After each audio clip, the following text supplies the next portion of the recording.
"This is the place?" Whiskers questioned, looking up from the backseat window at the abandoned-looking warehouse. Not exactly the most subtle place to set up a meeting, given their host parked his primitive-ass ship right next to it. Got his radiators hanging out and everything, broiling the air. He couldn't help but question the quality of what he was here to buy, if that was what this species still flew around in. The latch clicked as BB opened the door for him. "This is the exact address, sir," he answered. The towering tiger of a Sunkin giving a respectful little bow as he waited for his boss to step out. A hand was offered to assist, but Whiskers didn't take it. He's not that old. Not yet. Whiskers, as his Sharkai was so fond of calling him, sighed and shifted to get out. First his cane, and then one paw after the other, joints creaking. He didn't exactly need the cane, but the deep dark red of the wood matched his satin suit so well that he couldn't help himself.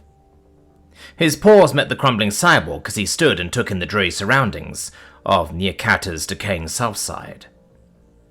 Well, can't fault him for taste. This neighborhood has always had a certain charm to it, he commented, as the rest of his Sharkai soldiers got out to their own respective cars. What else do we know about this monkey? He's not one of those noodle-faced mole things, is he? Joining him from the driver's seat was KK, also known as the gang's lovable dumbass, doing plainskin stereotypes proud, tapping away on an assistant before handing it to the boss. "I knows the fella comes recommended. He even asked for us specifically, but our guys couldn't figure out why. Everyone I's talked to all said the same vague shit. A lone shipper with a flair for the dramatic and working odd angles. Yet everyone swears he ain't the kind of guy to pick fights for no reason." "And you didn't tell me all this before we came here because?" Whiskers asked, raising a brow as he skimmed the tablet. KK, as expected, blinked as the mind behind those eyes went blank for a moment. He forgot again, BB said, closing the door a bit harder than necessary. "Hey, at least I actually did the research, and I got us here without crashing the car this time." Tuning out his subordinate's banter, Whiskers subconsciously combed his claws through his namesake's bent and broken whiskers to straighten them out, and failed. The old Shah read all they knew about this new dealer as he and his less distracted Sharkai made their way to the warehouse entrance. It would be rude to call all Xenos strange-looking, but this time the one that came to visit was at least mammalian. 2 arms, 2 legs, forward-facing eyes. They had a highly similar body plan to Shasians like Whiskers and his crew. Convergent evolution at its finest. That, or the gods were just lazy. This one was gold of hair, like the Sankin of old before the Bane struck their fur from them. But that was all he had. The rest of him was bare pale skin, and eyes so blue it was like they were plucked from a Snowkin's sockets. This human had also been gallivanting around Salfor for the past year, singing contraband with no less than 4 fake IDs, and those were just the ones KK could find, not that he bothered to hide his presence. Humans were perfectly allowed to visit any planet in the galactic community, but according to some utter roosh shit uplift protection laws, nobody was allowed to conduct any kind of business with them, even if they were your closest galactic neighbor. The trick was that nowhere in the law did it define what could be considered a gift, and as everyone xenopolitics knows, gifts aren't business. They are the business. Now, what could a race of recent FTO achievers possibly offer the galaxy at large? The answer was quite simple. Everything. And not just everything, but unregulated everything. Firearms in no law enforcement database. Food nobody else has ever tasted. Drugs nobody has ever taken. And liquor nobody has ever drunk. Nor would they, so long as the GC kept dragging their appendages integrating them. But who was Whiskers to turn down such a profitable business venture, sitting right on his people's doorstep? He was particularly fond of these chicken things the humans brought with them, such a welcome change of pace from roost meat. The warehouse was in moderately better condition on the inside than it was on the outside. Someone had actually cleaned it out, and there were only superficial signs of water damage from the rainy season. In the middle stood the host of honor, surrounded by table upon table of his gifts. This Noah. "Hey, you made it! I was starting to think you cats wouldn't come," the human beamed, flashing a mix of pointed and round teeth with his arms wide in an assumedly welcome gesture. Blonde hair, blue eyes, and pale skin. Tall, just like in the dossier, though the bright red floral shirt was a bit strange. Xenos. Whisker's patchy grey tail swished at the greeting. His chassis was a bit rough, but impressive nonetheless. "You thought we wouldn't show up? Has my punctuality really slipped that far?" he asked rhetorically, looking back to the rest of his security detail.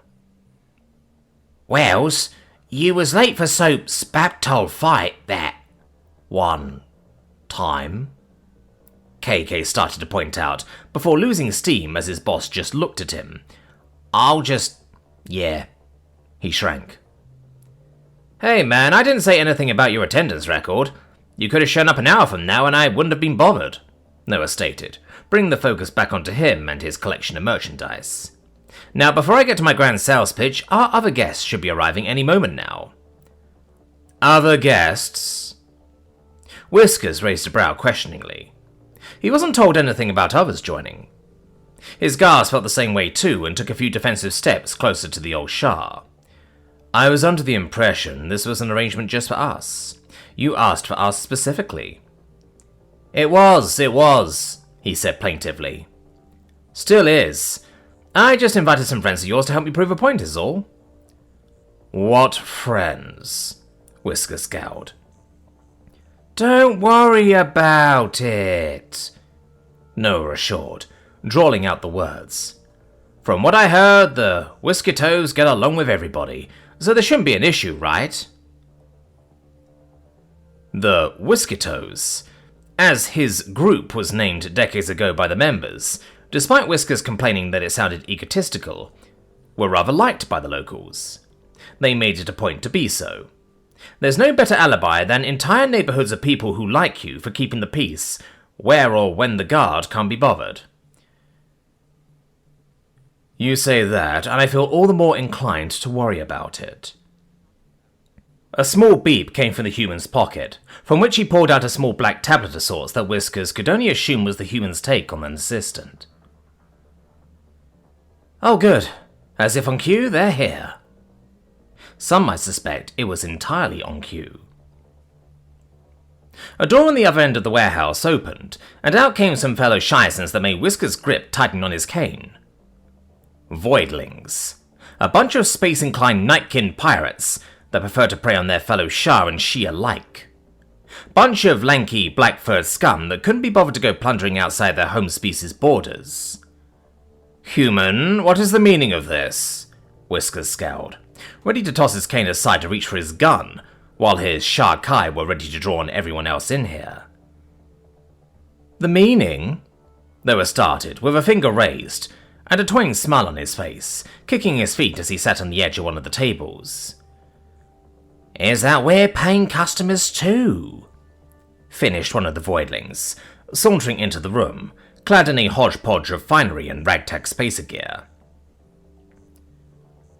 "Captain Mahala, how unpleasant to see you." "Nice to see you too, you old shit," he lackadaisically commented back. The pirate captain and his clouder of miscreants took the opposite side of the room. Fun fact, a clouder is one of the many names for a group of cats. Both groups sized each other up while Noah sat in the middle, surrounded by his guns and seeming all too happy to be sitting in the middle of a potential crossfire. "So," he clapped his hands together, "I sense there might be a bit of tension in the air, and I feel I might owe both parties an explanation." "And I feel that you do," said Whiskers, glancing between the human and the nightkin pirates. "I have a pretty good idea, but might as well." Captain Mahala shrugged. "Well," Noah started, before gesturing to both parties. "You guys hate each other, right?" "No, we played on the same Baptile team. Yes, of course we hate each other," quipped Mahala. "Don't act like you don't deserve it," Whiskers sneered. Preying on other Shazians like the Plainskin of old instead of fucking up the Xenos that have been screwing our people over for decades. Guilty as charged. Mahala shrugged, with a mildly proud tone at the harm he caused. At least we keep it in the species rather than wheeling and dealing for the same credits that destroyed our economy. To that end, Noah butted in, both of you would be ideal customers for me. But my ship is only so big and I can't constantly check in with both sides to see who has the better deal whenever I hit planet side. So, he smirked and tilted his head side to side. You two need to decide who wants me more. Or should I say, which one of you can give me the better offer? The captain rolled his eyes and flicked his ears dismissively. What makes you think we even want your primitive goods, human? Dumb questions get dumb answers. What?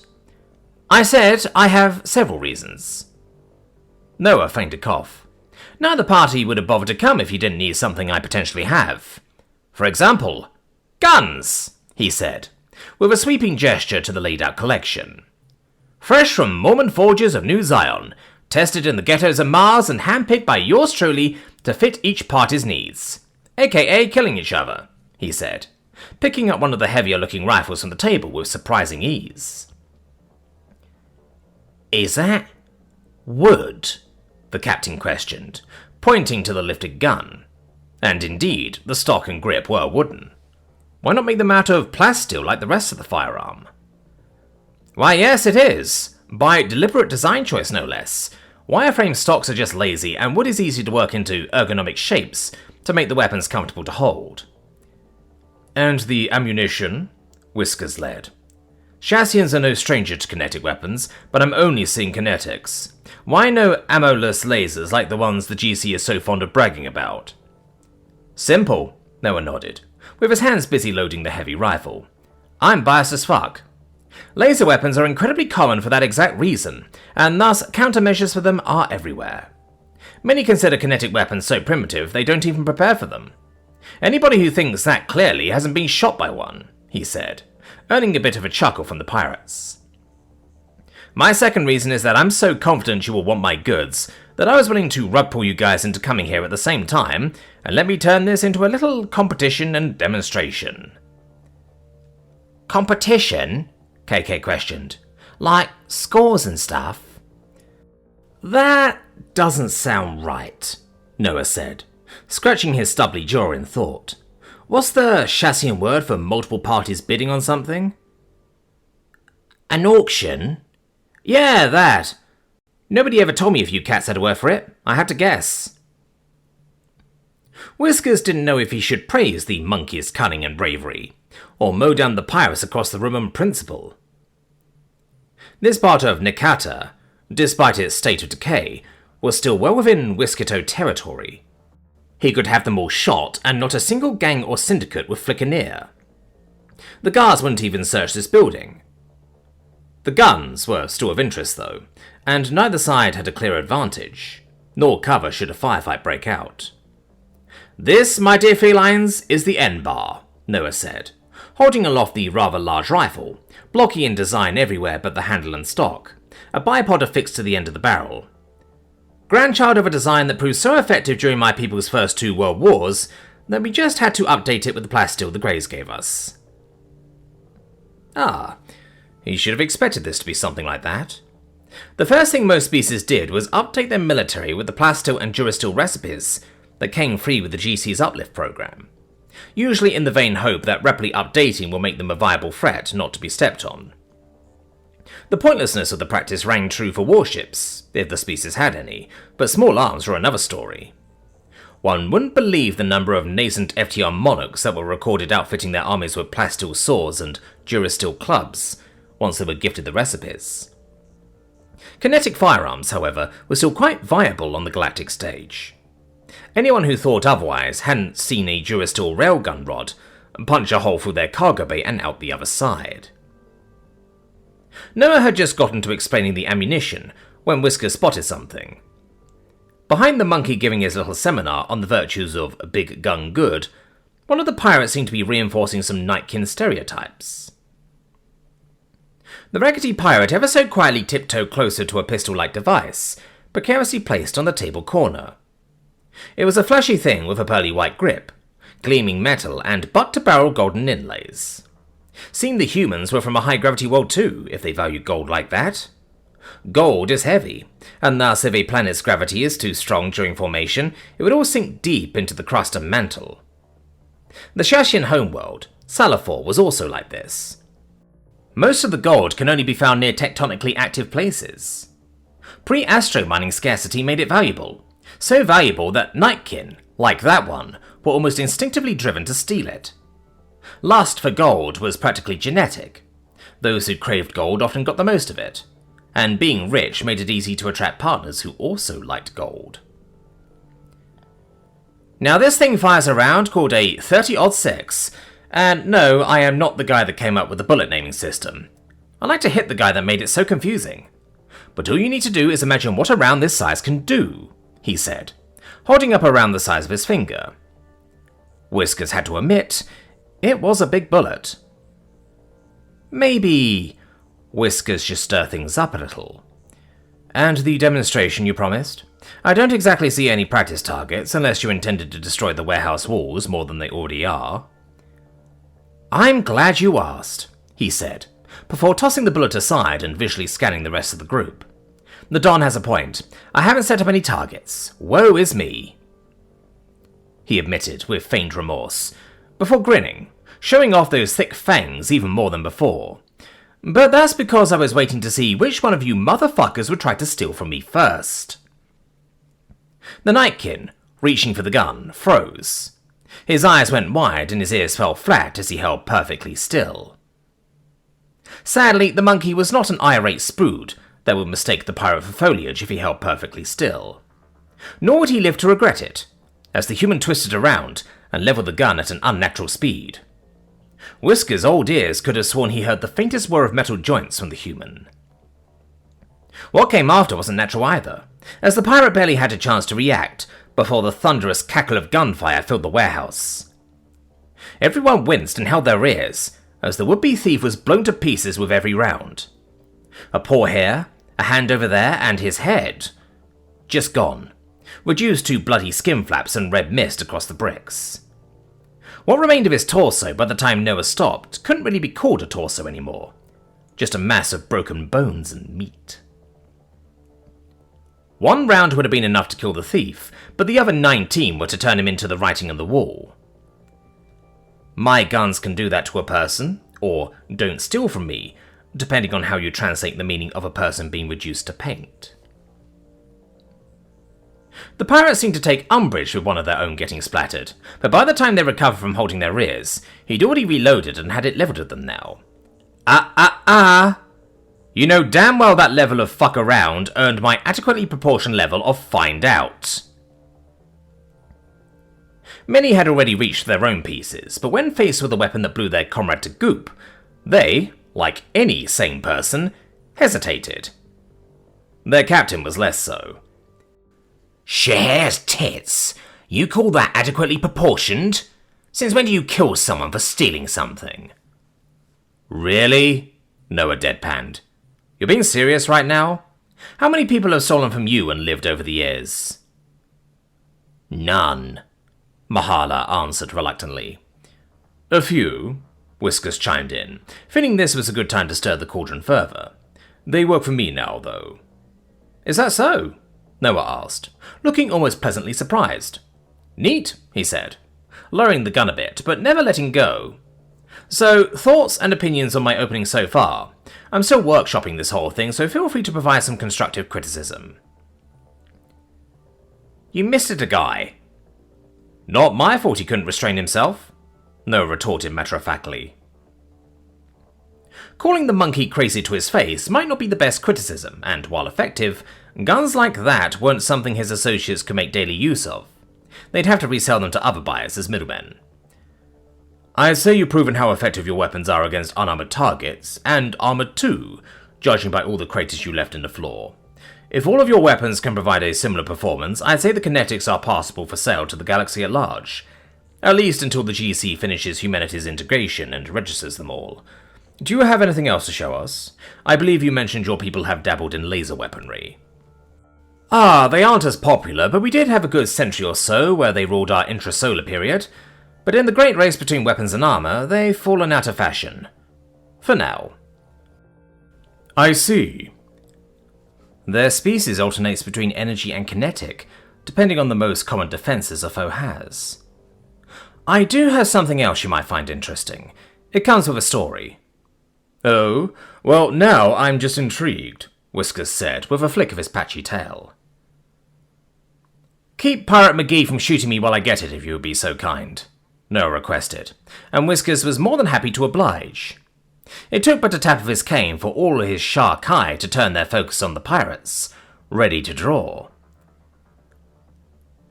It's Captain Marla, not McGee, corrected the now irate Night King captain. Ignoring him, the human hefted up a rather cumbersome device.